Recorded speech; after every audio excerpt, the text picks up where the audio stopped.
इशिता क्रिश देख लेना एक बार।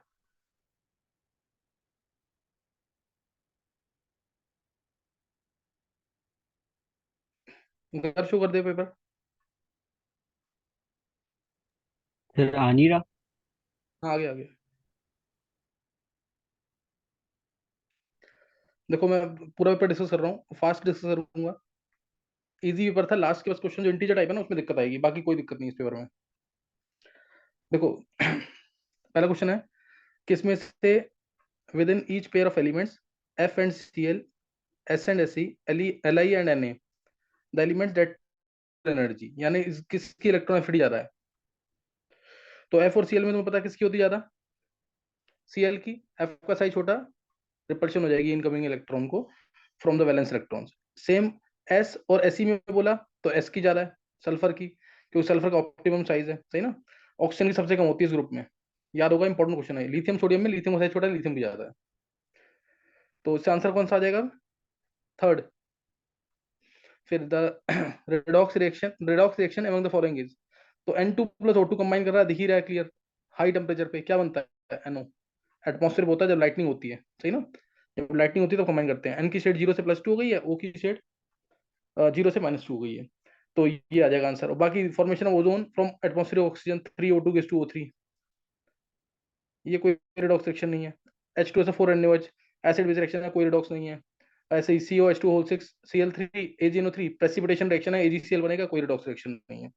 फिर नेक्स्ट थर्ड क्वेश्चन, इसमें बोला कि 8 से D में इनकरेक्ट स्टेटमेंट कौन सी है। तो ऑक्टेटल कॉम्प्लेक्स CO3+ दे रखा है ना, CO3+ है with strong field ligand, strong field ligand have high magnetic moment, ये तो गलत हो गया। CO3+ मतलब आर्गन 3D6, 3D6 है तो T2G6 हो जाएगा। मैग्नेटिक मोमेंट इसकी ज्यादा नहीं होगी, सही ना, क्योंकि बैक पेयरिंग हो जाएगी स्ट्रॉन्ग फील्ड लिगेंड की वजह से। फिर डेल्टा लेस देन P अगर है, यानी वीक फील्ड लिगेंड है, तो D electron conformation of CO3+ in an octahedral complex is T2G4 EG2। तो delta delta O less than P है, clear. Delta O less than अगर पी होगा तो यानी वीक फील्ड लिगेंड है, वीक फील्ड लिगेंड है। और कोबाल्ट 3+ मतलब 6 इलेक्ट्रॉन्स, सही ना। कोबाल्ट 3+ का मतलब 6 इलेक्ट्रॉन्स है, 6 इलेक्ट्रॉन से तो क्या होगा, 6 इलेक्ट्रॉन T2, पहले T2G में जाएंगे इलेक्ट्रॉन्स, 1 2 3, T2G में गए, 4 5 और छठा इलेक्ट्रॉन नीचे आएगा। तो आंसर T2G4 EG2 आंसर आ जाएगा, T2G4 EG2। तो ये करेक्ट है। फिर wavelength of light absorb is lower, इसकी, इसका स्ट्रॉन्ग फील्ड लिगेंड है, स्ट्रॉन्ग फील्ड लिगेंड है तो इसका एनर्जी एब्जॉर्ब ज्यादा होगा, वेवलेंथ एब्जॉर्प्शन कम होगा।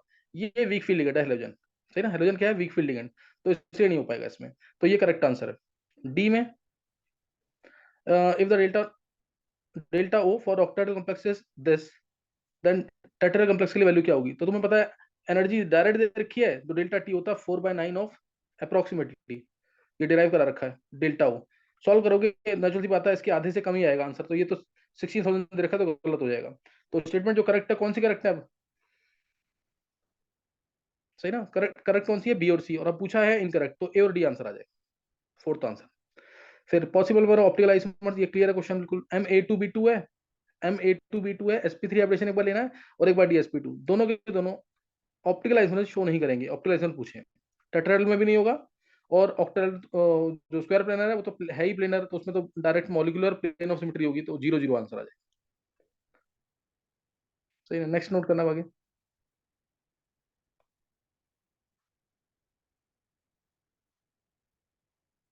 क्वेश्चन नंबर आगे इसमें,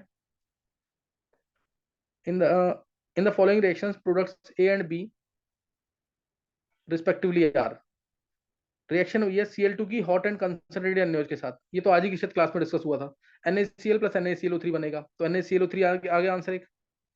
और ऐसे CaO ट्वाइस और डाइल्यूट Cl2 के साथ, डाइल्यूट ClClO ट्वाइस डाइल्यूट है, तो इसमें आंसर सीधा आ जाएगा CaOCl twice, calcium hypochloride answer बना जाएगा। ये क्लास में हुआ था आज, ये जब क्लास आज मैंने पढ़ाया तो हिंट आज आया था, घर भी क्वेश्चन क्लास में इस टाइप का कुछ। हाँ, जब आई डोंट टच कराया था तो मैंने हिंट दिया था एक, NaOH प्लस नहीं सर, I2, याद आ सेम गया कि नहीं। पूरा सेम बता दिया था क्लास में लगभग, बस सी ए हाँ, वाला नहीं क्लास, था। हाँ, ये मतलब पार्ट सी नहीं ए था। का आपने बोल हाँ, के लेकिन बता दिया था कि उसमें सी ओ एच वैसे बन जाएगा। हाँ क्योंकि वो आया था ना, दोनों मैंने एडोन टेस्ट में दोनों रिएक्शन कराई थी आज, तो एडोन टेस्ट में आ गया था आज ये। तो मैंने तुम्हें बोला भी था कि 10 पेपर करोगे, 10 में से 2 पेपर में हो सकता है ये आ जाए, एक बार डाइल्यूट NaOH के साथ, एक बार कंसंट्रेट NaOH के साथ, तो ये काफी इंपॉर्टेंट क्वेश्चन है। तो which the following statements is correct, तो इसमें क्या कहते हैं, बायोमोलिक्यूल्स का बहुत सिंपल क्वेश्चन है। अगर ग्लूकोज को हम ट्रीट करते हैं कंसंट्रेट HNO3 के साथ, तो दोनों ऊपर और नीचे दोनों ऑक्सीडाइज हो जाएंगे। मैं कन्फर्मेशन शो नहीं कर रहा हूँ, डायरेक्ट बता रहा हूँ, ये मिल जाएगा तुम्हें, ग्लूकेरिक एसिड या सैकेरिक एसिड। और अगर तुमने ब्रोमीन वाटर डाल दिया इसके अंदर, सही ना, ब्रोमीन वाटर डाल दिया या फिर टोलेंसिन डाल दिया या फिर फेलिंग सॉल्यूशन डाल दिया, तो उस केस में सिर्फ ऊपर वाला पार्ट ऑक्सीडाइज होगा, ग्लूकोनिक एसिड मिलेगा, नीचे सेम रहेगा, नीचे सेम रहेगा, तो ये मिलेगा ग्लूकोनिक एसिड। तो ग्लूकोनिक एसिड कैसे मिला? Partial oxidation product of glucose, ये तो डायरेक्ट क्वेश्चन था, सेकंड आंसर आ जाएगा। फिर bond order and magnetic moment of CN minus, देख ही रहा है, C triple bond N minus होता है, करने की जरूरत ही नहीं है इसको। तो बॉन्ड ऑर्डर इसका 3 है। और magnetic and the magnetic characteristics, magnetic characteristic क्या आ जाएगी इसकी, क्या आएगा इसमें, जो MOT जब भरोगे वैसे भी डायरेक्ट पता लग रहा है, 14 इलेक्ट्रॉन से तो डायमैग्नेटिक ही होगा, है ना, 14 इलेक्ट्रॉन से तो डायमैग्नेटिक। E1 में पैरामैग्नेटिक कौन से थे, E1 में पैरामैग्नेटिक कौन से होते हैं, नहीं याद? फिर 10 और 16 वाले। 10 और 16, 10 B2 और O2 16, वही थे दो E1 में, अदरवाइज E1 वाले हमेशा डायमैग्नेटिक होते हैं। नेक्स्ट क्वेश्चन है, इक्वेशन दैट इज इनकरेक्ट, है ना, incorrect statement, that is incorrect is, incorrect statement पूछिए।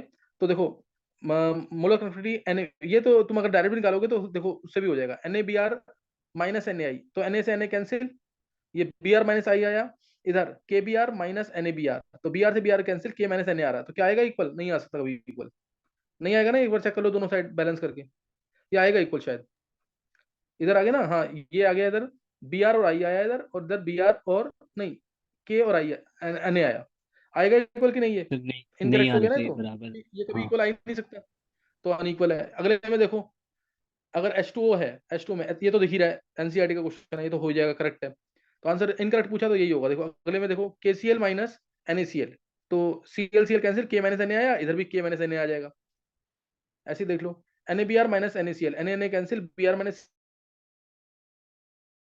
Cl आ रहा, इधर भी Br माइनस Cl आ रहा, तो ये तो हो जाएगा ना डायरेक्ट क्वेश्चन, ये इनकरेक्ट पूछा है तो बनाएगा। नेक्स्ट क्वेश्चन, प्रोटेक्शन वाला, इजी पार्ट, प्रोटेक्शन वाला ना ये, देखो, yes in the sir. Following reaction sequence NH2 AC2 AC2O या एसिटाइल क्लोराइड डालें तो NHCOCH3 बन जाएगा।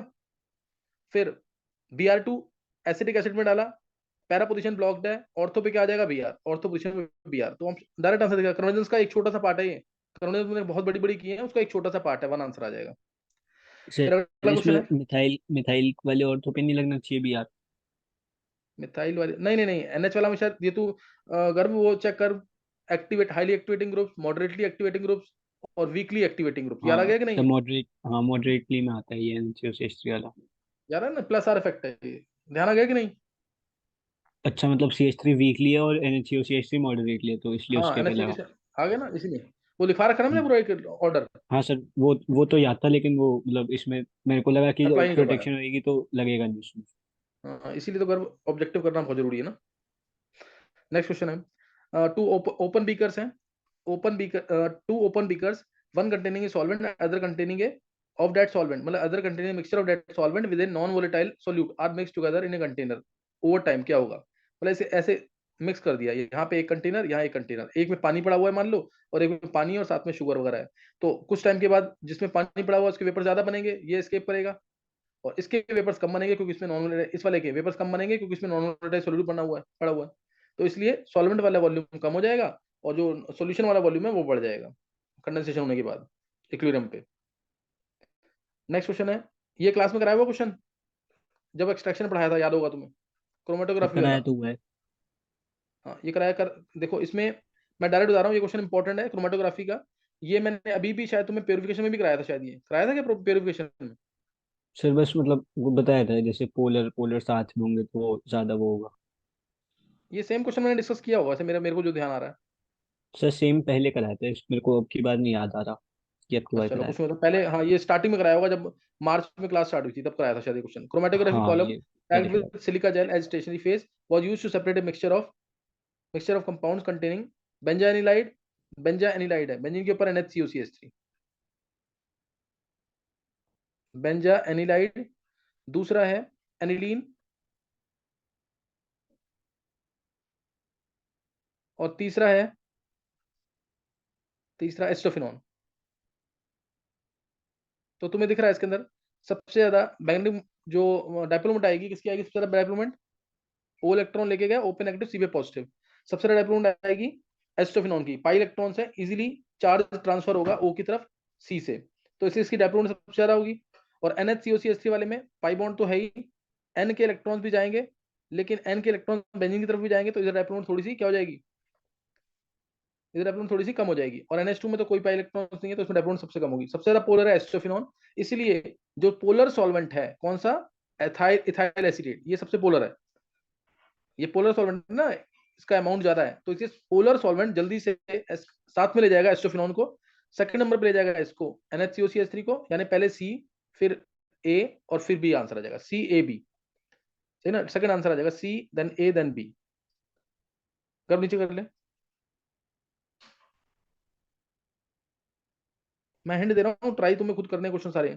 12th क्वेश्चन, 12th क्वेश्चन में रिएक्शन देखो, इसमें तो रिएक्शन ही नहीं होगी, क्लोरोबेंजीन रेजोनेंस स्टेबलाइज्ड है। इसमें Cl2 डार्क डार्क में डाला हुआ है, एनसीईआरटी में दे रखा है 11th क्लास की, तो 6 जगह Cl आ जाएगा, एक्सेस में डाला हुआ है इसलिए। और इसमें कोई रिएक्शन नहीं होगी, विनाइल क्लोराइड रेजोनेंस स्टेबलाइज्ड है। और ऐसे ही इसमें रिएक्शन हो जाएगी, क्योंकि एलाइल कार्बोटाइन हाईली स्टेबल, Cl हटने के बाद एलाइल कार्बोटाइन हाईली स्टेबल। तो आंसर जो है इसका बी आ जाएगा और डी आ जाएगा। बी और डी रिएक्शन होगी, यानी आंसर सेकंड आ जाएगा, बी और डी में रिएक्शन हो जाएगी। 13th क्वेश्चन,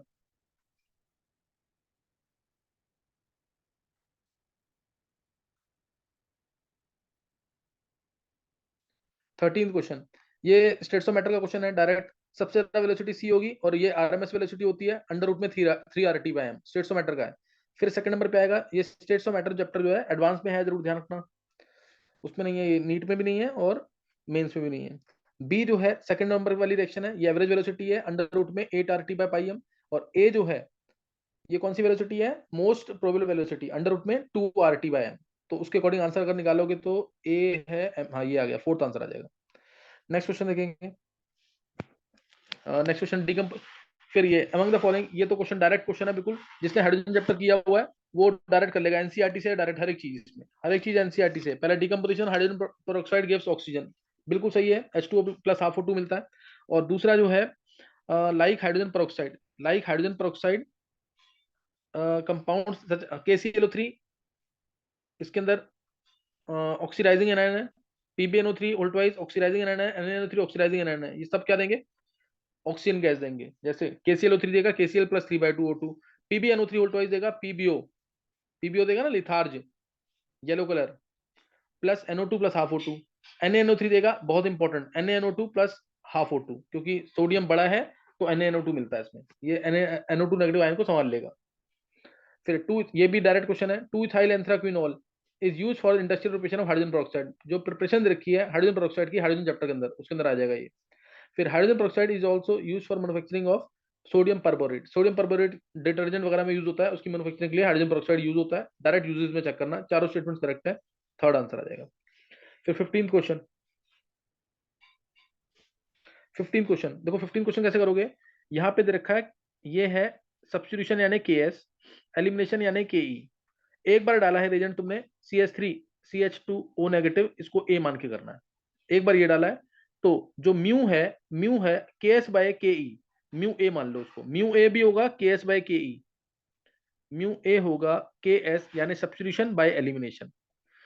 तो तुम्हें पता है अगर ये डालेंगे तो ये एलिमिनेशन कम करेगा, सब्स्टिट्यूशन ज्यादा करेगा, क्योंकि ये प्राइमरी है, स्टेरिकली हिंडर्ड नहीं है, स्टेरिक क्राउडिंग इसके पास ज्यादा नहीं है, तो ये क्या करेगा, सब्स्टिट्यूशन ज्यादा करेगा देन एलिमिनेशन, तो म्यू ए की वैल्यू ज्यादा। लेकिन जब ये डालोगे तुम, तो ये एलिमिनेशन ज्यादा करेगा देन सब्स्टिट्यूशन, कांस्टेंट की वैल्यू ज्यादा होगी। तो यानी इस केस में म्यू ए जो हो जाएगा वो ज्यादा हो जाएगा, इस वाले केस में ई वाले की वैल्यू ज्यादा है, तो उसमें क्या हो जाएगा, एलिमिनेशन। इसलिए म्यू आंसर क्या आ जाएगा इसका, इसका answer A greater than B और के, ये थर्ड आंसर है ना इसका, एक बार चेक करना। ये सर थर्ड वाले हाँ, थर्ड वाले का आंसर आ जाएगा KEB, एलिमिनेशन वाले का रेट कौन सा ज्यादा है ना, सब्स्टिट्यूशन वाले का। फिर अगला क्वेश्चन जो है, next question 16, refining method used when the metal and the impurities have low and low and high melting point. Liquation 6 methods refining के जो एनसीईआरटी में दे रखे हैं, एक्सट्रैक्शन चैप्टर में करा रखा है, दूसरा क्वेश्चन है एक्सट्रैक्शन का, लिक्वेशन आंसर आ जाएगा। फिर next question, the correct order of severity of the following alkoxides is. तो इसमें स्टेबिलिटी का पूछा है, तो इसमें एक्सटेंडेड कंजुगेशन, नेगेटिव यहाँ पे पाई बॉन्ड के साथ रेजोनेंस, फिर इस नेगेटिव की NO2 के साथ रेजोनेंस हो जाएगी, एक्सटेंडेड कंजुगेशन। इस वाले केस में O माइनस की रेजोनेंस सिर्फ इससे होगी और NO2 होगा सिर्फ माइनस आई इफेक्ट। इस केस में NO2 का सिर्फ माइनस आई इफेक्ट है, तो आंसर आ जाएगा सी। सबसे ज्यादा स्टेबल हो जाएगा सी। सी के बाद स्टेबल होगा बी, बी के बाद ए, सी बी ए, वन आंसर होगा इसका। 18 question, the ammonia released on quantitative reaction of 0.6 gram ammonia. 0.6 gram ammonia मतलब 0.01 मोल हो गया, सही ना। 0.6 ग्राम अमोनिया है, इसका अंदर 0.01 मोल हो गया, और 0.01 मोल अमोनिया है ट्रीट किया सोडियम हाइड्रोक्साइड से। NH2CONH2 को ट्रीट किया NaOH के साथ, तो ये 2 मोल अमोनिया रिलीज कर देगा, स्ट्रॉन्ग बेस डाला है, 2 मोल अमोनिया देगा, यहाँ से क्लीवेज, यहाँ से क्लीवेज, यहाँ H, यहाँ H, 2 अमोनिया आ गए, और CO के साथ, CO के साथ ONA लगा देना, बोला Na2CO3 मिल जाएगा सीधा, Na2CO3, ये मिल गया 2 अमोनिया, 2 मोल अमोनिया। यहाँ पे ये 0.01 मोल है, ये 0.02 मोल मिलेगा, ये 0.02 मोल मिलेगा, 0.01 मोल, 0.02 मोल, 0.02 मोल मिल गया। तो 0.02 मोल अगर है, और तुम्हें दिख रहा होगा हर ऑप्शन में HCl है, तो HCl के मोल भी इतने ही होने चाहिए, सही ना। HCl के मोल भी इतने ही होने चाहिए कंप्लीट न्यूट्रलाइजेशन के लिए। तो इधर HCl के मोल निकालोगे तो वो आ रहे हैं 0.01, इधर निकालोगे तो 200 इंटू 0.4/1000, ये आ जाएगा 0.08, और इधर निकालोगे तो 0.02 मोल आ रहा है डायरेक्ट, 100 इंटू 0.2 डिवाइड बाय 1000, तो आंसर ये आ जाएगा। इसमें इसमें भी 0.04 मोल आएंगे, तो आंसर सी ये आ जाएगा, थर्ड वाला। 19th question, 19th question, 19th question, इसको थोड़ा सा बड़ा करिए ऊपर, गर्व हो पाएगा ये थोड़ा। 19th, हाँ बस हो, बस रहने दे थोड़ा। हाँ, अब इसमें डाला पहले HBr, पहले HBr डाला, यहाँ से क्लीवेज O के साथ H आ जाएगा, और ऊपर Br आ जाएगा, O के साथ H आ जाएगा, ऊपर आ जाएगा Br, ये O के साथ H, और ये 1 2 3 कार्बन, 3 Br आ जाएगा, 3 है ना, 1 2 और 3, एक और कार्बन आएगा Br, है ना। 3 कार्बन के साथ Br, 1 carbon, 2 carbon, 3 carbon, 3 carbon के साथ Br लगा हुआ है, और नीचे CH2Br डायरेक्ट है, नीचे CH2Br डायरेक्ट है। फिर डाला हुआ है शायद Na dry ether, would reaction लगेगी, वुड रिएक्शन लगेगी, दोनों कंबाइन कर जाएंगे ये, और 6 मेंबर की रिंग बन जाएगी। आंसर आ जाएगा सीधा इसका डी आंसर है शायद, देख बट चेक कर लेना, डी आंसर आएगा इसका। फिर क्वेश्चन नंबर, गर्व ऊपर कर एक बार,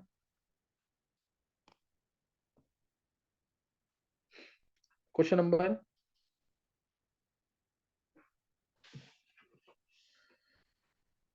क्वेश्चन नंबर कौन सा कर देखिए, एक बार दिख नहीं रहा क्वेश्चन।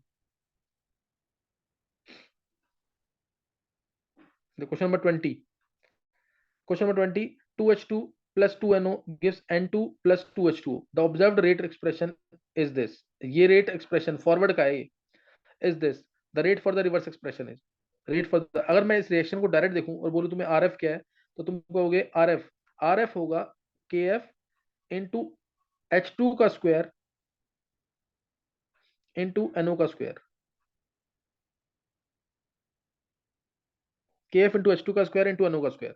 और अगर मैं तुमसे बोलूं RB क्या है, RB हो जाएगा, और इक्विलिब्रियम पे दोनों इक्वल होंगे, इक्विलिब्रियम पे ऐसा मान लेते हैं कि इक्विलिब्रियम कंडीशन होगी तो दोनों इक्वल, उससे समझ अच्छे से आएगा, इसलिए बता रहा हूं तुम्हें।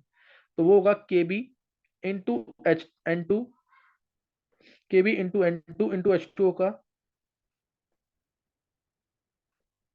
स्क्वायर,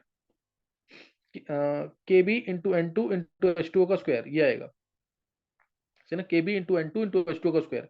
तो तुम्हें दिख रहा है यहाँ पे कि यहाँ पे जो RF मैंने लिखा है KF के साथ ये है, एक H2 वाली टर्म कम दे रखी है इधर, है ना, एक H2 वाली टर्म, एक ही H2 दे रखा है, ये एक ही H2 दे रखा है, इसका मतलब ये H2 यहाँ से कट करके कहाँ पे आ गया होगा, इधर आ गया होगा नीचे, इसीलिए ये वाली टर्म आएगी RB वाली, RB is equal to this much, ये RB के को आएगा, समझ गए कि नहीं। तो उसको देख करके ऑप्शन मैच करोगे तो आंसर आ जाएगा शायद डी आंसर है, फोर्थ, H2 नीचे आना चाहिए। 21 क्वेश्चन,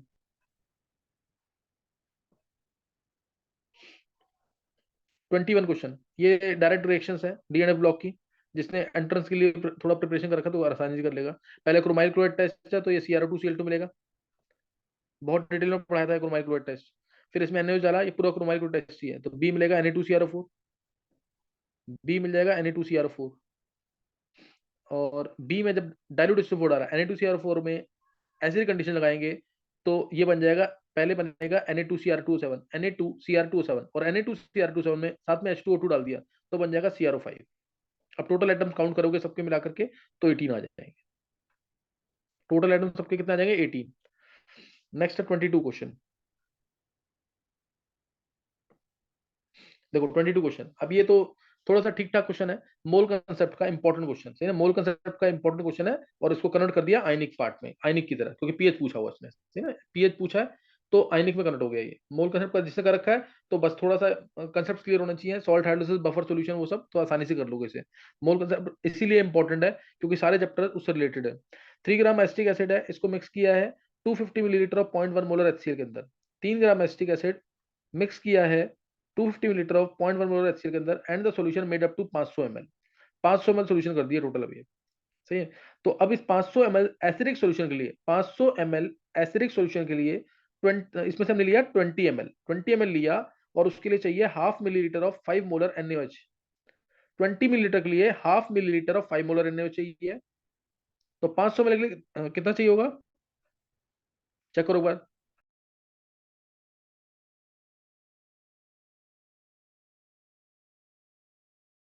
देखो 500 ml के लिए कितना चाहिए होगा, half into 5 into 500 divide by 20, ये कैंसिल हो जाएगा। कितना आ रहा है ये 250/4, या इसको 25 इंटू 5 125, ये आ गया 62.5। 62.5 मिलीग्राम चाहिए किसके, NaOH के। ये 62.5 मिलीग्राम आ गए NaOH के 500 ml सॉल्यूशन के लिए, 500 ml के लिए। अब ये NaOH जो है ये पहले रिएक्ट करेगा HCl के साथ, पहले किससे रिएक्ट करेगा, HCl के साथ। तो HCl और NaOH, NaOH है प्लस HCl देगा NaCl प्लस H2O, जिससे कोई मतलब नहीं है क्योंकि दोनों न्यूट्रल है। NaOH है 60.5 और HCl है नहीं, NaOH 62.5 नहीं है, NaOH हाँ 60, और HCl कितना रहेगा 250 इंटू 0.1, ये है 25। 25 वाला जीरो हो जाएगा, ये लिमिटिंग रेजेंट होगा। बचेगा ये 25 गया 37.5, 37.5 ये मिलीकंड इसके बच जाएंगे। अब जो बचे हुए NaOH के मिलीकंड्स हैं वो रेड करेंगे किसके साथ, वीकर एसिड एसिटिक एसिड के साथ। एसिटिक एसिड के मिलीकंड कितने हैं, ग्राम दे रखा है तो मिलीकंड निकालेंगे 3/60 इंटू 1000, 3/60 इंटू 1000 ये इसके मिलीकंड आ जाएंगे। ये एसिटिक एसिड लिख रहा हूं मैं, एसिटिक एसिड ACOH करके, NaOH डाला इसके अंदर, ये है 37.5 और ये है 3/60 इंटू 1000, कितना आएगा ये 1/20 इंटू 1000, कितना आ जाएगा ये 50, 1/20 इंटू 1000 50 आ जाएगा ना, बनेगा इससे ACONA, बफर बन रहा है, क्लियर दिख रहा है, ये जिसने कंसेप्ट पढ़ा हुआ बफर बन गया, देखो ये 37.5 जीरो हो जाएगा, बचेगा ये 12.5, ये 12 पॉइंट बच जाएगा, 5 बच जाएगा, ये बनेगा 37.5। तो ये सॉल्ट बच गया, साथ में वीकर एसिड बच गया, तो बन गया बफर।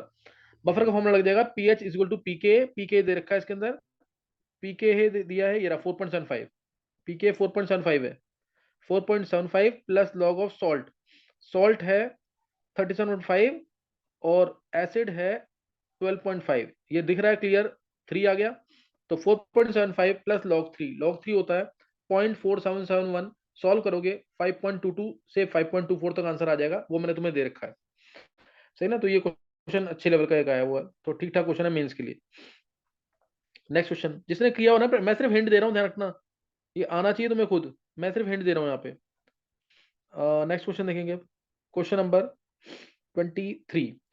23 क्वेश्चन डायरेक्ट है, ये तुमसे हो जाएगा। इथेनॉल है, इथेनॉल को ऑक्सीडेशन करो, कंबशन करो इथेनॉल का, बनेगा क्या, बनेगा क्या 2CO2, बनेगा क्या 3H2O। तो यहाँ पे 4 ऑक्सीजन, यहाँ पे 3 ऑक्सीजन, 7, 7 में से गया 3, 3/3O2, बस। अब डेल्टा का फॉर्मूला लगा दो इस रिएक्शन के लिए, कंबशन इसका दे रखा है, heat of formation of products minus heat of formation of reactant, solve करोगे आंसर आ जाएगा उससे। कितना आंसर है इसका कितना आंसर बताया था मैंने ये? -192.5 आ रहा -192.5 आ जाएगा आंसर इसका, सही ना, -192.5। 24th question, the sir fluctuation ethanol value of का दिया हुआ है। एफसीएल। हाँ क्या? सर इथेनॉल का दिया हुआ है। Sir ethane. इथेन है ना। Heat of combination of ethane, हाँ इथेन का है तो, इथेन हाइड्रोजन एंड ग्रेफाइट, ये क्वेश्चन मिसिंग है ये तुम्हारे पास, सर ये कल नहीं, क्लास में इथेन दिया का ही था। करना था। सी अच्छा टू इथेन का ही एच है। सिक्स हाँ इथेन का है, C2H6 का। वो तो कर लोगे ना तुम इसे तो, +3H2। हाँ सर। हाँ हो गया था। हो तो जाएगा करना इसी तरीके से है, हेमांग। हाँ यस सर। करना इसी तरीके से हो जाएगा क्वेश्चन, यही फॉर्मूला, प्रोडक्ट्स मैंने डायरेक्ट लगाना है, direct formula. Flocculation value of HCl दे रखा है आर्सेनिक सल्फाइड का, आर्सेनिक सल्फाइड सॉल्यूशन का 30 मिलीमोल पर लीटर, फ्लॉकुलेशन वैल्यू दे रखी है इसकी 30 मिलीमोल पर लीटर, HCl की है ये। H2SO4, अगर H2SO4 यूज कर लिया इस जगह, अगर H2SO4 यूज कर लिया इस जगह, तो 30 मिलीमोल के आधे चाहिए होंगे, 15 मिलीमोल चाहिए होंगे पर लीटर, क्योंकि H2SO4 में 2H प्लस है, सही ना। For the flocculation of AH2S3, the amount in grams of H2SO4 in 250 millilitre, 250 millilitre के लिए बोल रहा है, तो 15 मिलीमोल को भी 1/4 कर देंगे। ओरल क्वेश्चन है, 15 मिलीमोल को भी 1/4, 15 × 10⁻³ 15 × 10⁻³ डिवाइडेड बाय 4, क्योंकि 250 मिलीलीटर के लिए पूछा हुआ और दे रखा है 1 लीटर के लिए, 1 लीटर के लिए दे रखा है। तो ये कितना आ जाएगा, 3.75 इंटू 10⁻³ 3.75 इंटू 10⁻³ मोल आ गए H2SO4 के, इंटू 98 कर देना, आंसर आ जाएगा। क्या आंसर आ रहा है?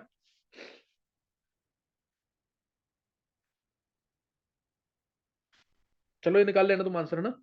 फिर number of sp2 hybridised carbon in aspartame. अब एस्पार्टेम, ये क्वेश्चन 2001 में आया हुआ एडवांस में, और उस समय एस्पार्टेम का स्ट्रक्चर दिया था, और बहुत इजी चीजें पूछी थी कि इसके अंदर कौन कौन से फंक्शनल ग्रुप है, इसमें हाइड्रोफोबिक, हाइड्रोलाइज होने के बाद क्या प्रोडक्ट्स मिलेंगे, कौन सा इसमें से ज्यादा पानी के अंदर सॉल्युबल है, इस टाइप के इजी क्वेश्चन पूछे हुए थे।